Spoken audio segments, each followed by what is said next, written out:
Right, for Campbell's comments, getting out and about, and supposed to talk to some people while winter is quieter. Josh Duggan joins me. Firstly, hello, Joshy. G'day, Paulie. We just actually done the Barristock Dash, fastest harnesser upper. You haven't beat Taylor French or Alex Ashwood, which would be disappointing, but you did beat Chris Alford, so that's got to be a plus side. Yeah, well, I had a lot of pressure, so but it's hard to beat Tassie. She's pretty quick, and I'm a bit disappointed I didn't beat Albie, but beating Chris is just good enough. It's good enough. A lot of people will be very happy. Well, I suppose get people thinking while it's quieter, and the months are a little bit quieter, and I suppose thinking about our industry and a little bit differently. And we're here with Chris and Alison Alford, and your name, like the Duggan name, is not a name that's not part of the industry. I mean, it's well known, especially in Tasmania. How long have you been over here in Victoria with Chris and Alison? Yeah, I think this is my 15th year, and well, as you said, Dad and my uncle's pretty well known in Tassie, and now my cousin Jacob, he's coming through and he's driving pretty well. And Dad and 80, they probably don't do as much as what they used to anymore. And but yeah, like I've been here 15 years now, and it's probably the best move I ever made. Back home, were you always going to be a trotting person?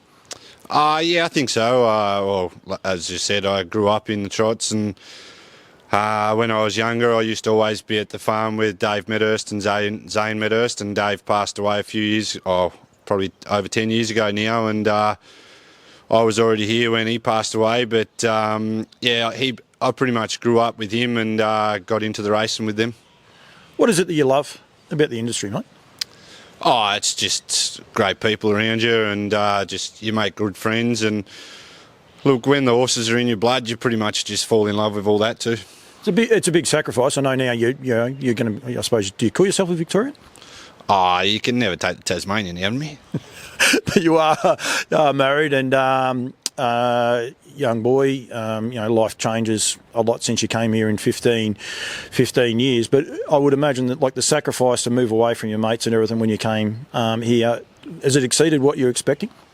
Yeah, well, it was pretty hard. Like, I think what probably helped me the most was I never kept going home. I stayed and stuck it out as long as I could, and well, that's where I am now. And as you said, I've got Monty and little Huddy, and look, I wouldn't change them for the world. And but yeah, I think that's what helped me a lot, was I just stayed here and never kept going home to drive, and got homesick that way. So yeah, I think that's what helped me.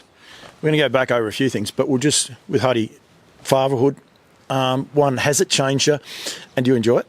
I think, well, I don't know if it's changed me, but I love it. Like, just going home and seeing him every night and how he's changed, and just the things he does, like, just blows your mind when you're around him every day. Like, yesterday we was there doing the shed and drilling the boards in and carting the boards, and like, he just loves driving the little tractor and gets the drill out and gets the hammer out, and he just watches everything that you do. And just seeing him grow up, and he's growing too fast. So, but yeah, I wouldn't change it. I think it's great, and you've always been a bit of a father figure here for Katie and Sammy as well. But it's a lot different when they're one of your own, isn't it? Oh yeah, that's for sure. Especially going home every night now and just seeing him, like, just makes your day. Yeah, absolutely. Staying part of the industry, and now I want to keep young people in the industry. I think the industry needs to grow, and we need to keep young people. I said there before, you did the ultimate sacrifice. How long did it take you really before you sort of hit the ground running, if you like, as a driver? And were you always going to be a driver? Well, that was my main aim. Yeah, like when the job come with Chris, Dad seen it on the trading ring back there, and he rang Chris and then asked me, and I come on a trial, and then I stayed here ever since. But I think a lot that helped me get going was just being at the races, because I come here knowing no one, so I used to always help out, and I give Eric and Glenn a good hand at the races every time I was there, and they really give me a good kickstart in my career. And if it wasn't for them, I probably wouldn't be in the situation I am now, because when I was a junior, I was pretty much their number one junior back then. How hard is it to get going without a name? It's probably a little bit hard, like, but I see it as if you're pretty polite, you help people, you get your name out there. That's how things get going then, yeah. You're here with the best, Chris. A lot of us don't like saying that, but he's the most winningest driver we've had in Australia, and he's not stopping by any stretch of the imagination. But how much help was he for you when you were going through it? How much advice did he give you? He's been a big part of my career too, like with me driving, and if you'd ask him a question, he'd answer it, but he's probably not one of those ones that goes and pulls you up straight away. You got to ask Chris, and if you ask him, he'll help you in any way he can. And just being here with him every day, watching him how he drives, and then even like back watching Gav too when in Group 1s or any metro races, like it's just you watch the good drivers, and in a race, if you follow good drivers, well, then 9 times out of 10 you get out and get a good run.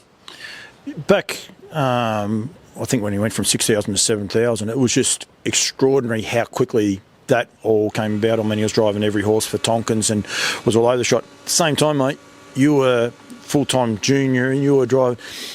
I know a couple of times I spoke to you guys. I think one day you was up at about 3:30 and started working horses at 4:30. You had lights on the back of the joggo because you were working them in the dark. How much fun was that for a young bloke? Oh, well, it was fun because you're getting all the drives and getting to the races, but those early starts and late nights probably wasn't as fun. But, you had to get your work done before I left, and before any of us left, really, as much as we could, so we wasn't leaving them with much to do. But, it was pretty fun, like especially when you're on a roll. Yeah, and getting winners. Highlight of your career so far? Probably Let's Elope when I won the Tassie Cup twice. He was a good horse to me, and luckily enough, I could win that because Dad hasn't won that yet. So he's got the trophy sitting in the house, eh? You won it twice? Yeah, well, I got lucky. You leave one trophy with him and you got one over here? I don't know where the other one is actually, but yeah, one of the big ones is at home. The owners have probably got the other one. And that's your association with Lils, and that basically came about again for your junior drivers and when you were driving, and then also, like I would imagine, with Chris, because I mean he was doing a little bit for Lils at the time, probably not as much as what he's doing now, but he's been a great supporter of yours as well over the journey. Yeah, Lils has been great to me too. Like as I said with Let's Elope, I was probably a junior when I started driving him, and they left me on without a claim, and he took me through a few highlights of my career, and even to now, like I still drive a lot for him. But there's a few nice ones that I've been driving, but like Chris is his number one driver, and I just fill in when I can. Does it mean a lot when you're a junior, like you're getting a claim and then all of a sudden they leave you? Like, does it give you a bit of pride, I suppose, when you're a junior and all of a sudden they've left you on a horse when they could put Chris Alford on or Gavin or one of those other guys on? Does that mean a bit for a young bloke trying to cut his way? Oh, yeah, it sure does. Like, it just makes you feel good and makes you think that people have got the confidence in you to do the job like they can. So, yeah, it does. Colin Godden, you got quite a few people that have, I suppose, you met when you were a junior through Glenn and Eric, or even here, and they stick you on, and then you get, I suppose, other people as well that use you from time to time. Does that frustrate you sometimes when you get, I suppose, some drives and then you don't, or is it just part of the job and you just got to put up with it? Oh, look, Cole and even Sharpie, they've been great to me. Like, sometimes I jump off, but the week later I'm back on them, and I can't thank them enough. But it does frustrate you a little bit. Like, your drive's quieting down, and it's probably harder now because so much is going up in money-wise. Like, everything's getting dearer, fuel and all that. So it always makes it that harder to get, and you like to keep another driver. I would imagine the flip side of that is people say, "Oh, we've got one drive for you at Swan-Hill," and you've got to weigh up those options. So then you've got to say, "Well, can't blame them for putting me off because you don't go there, or you do go there, and it costs you a lot of money." Yeah, well, that's right.